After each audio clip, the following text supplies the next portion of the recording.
So this is a gaming table that was popular in the 1980s and 90s. It features a glass chessboard on top, and underneath it, it has a backgammon board. So you could play any of the games that are associated with that. It would have had chess pieces, it had checkers, dominoes, cribbage. This one, on the other hand, is water damaged and in really poor condition.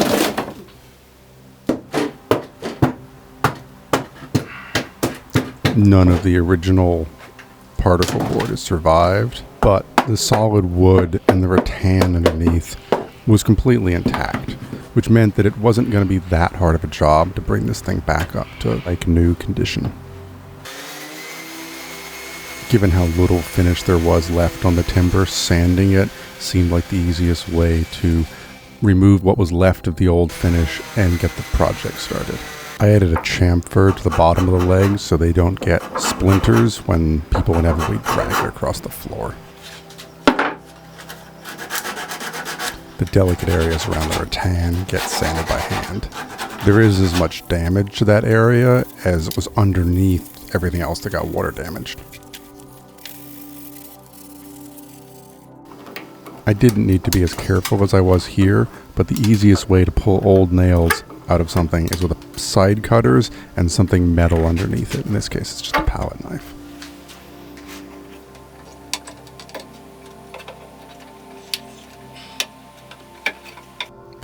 So you can see on the top left there that I've tried a few stains and I'm not really happy with any of them.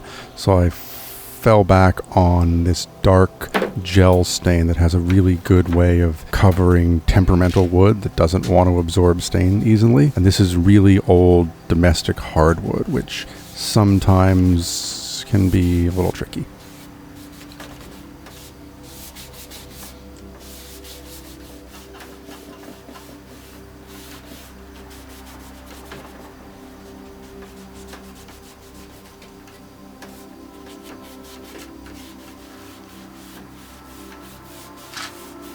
And so for the bottom, I start by cutting out some 6mm MDF.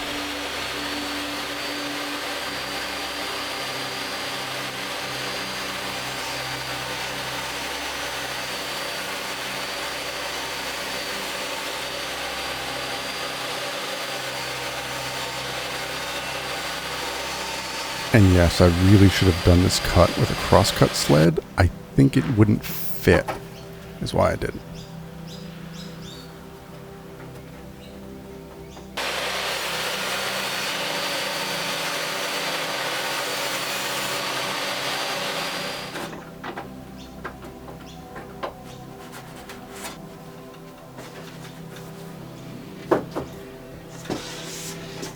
And you see that right there?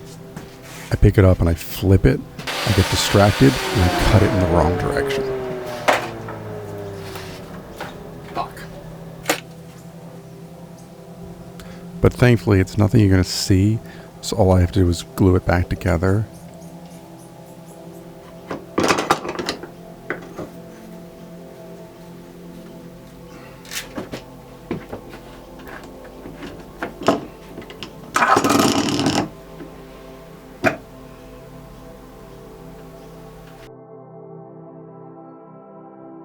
And there is a little seam, but it'll be on the underside and you won't see it.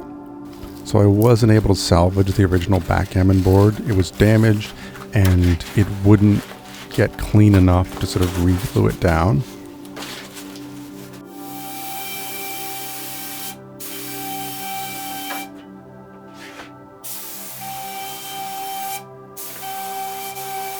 While I'm waiting for the lacquer to dry, I can start adding some velour to the panels that go underneath. Thankfully, I had this as a scrap. I didn't have to buy anything.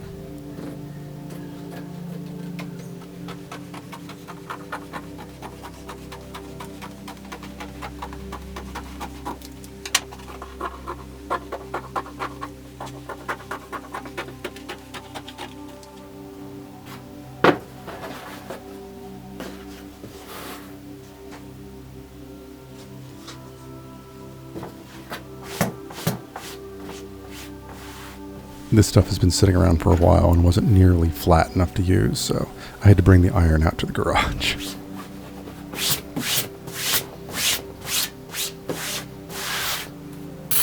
And it's attached to the MDF with spray adhesive.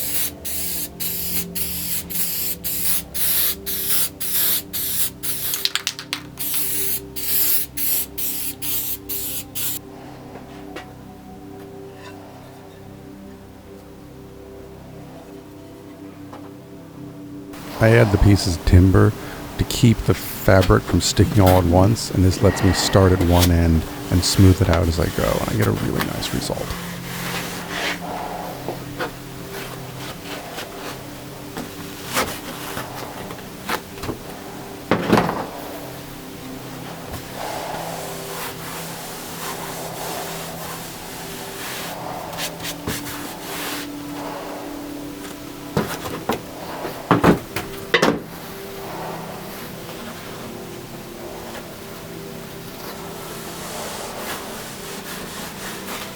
The excess just gets trimmed off with scissors and a razor blade.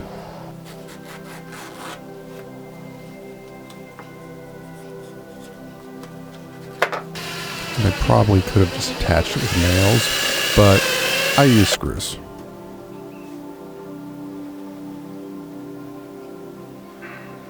So yeah, this is the center section where the backgammon board would have been. You can put any game board you want in that same area and achieve the same effect.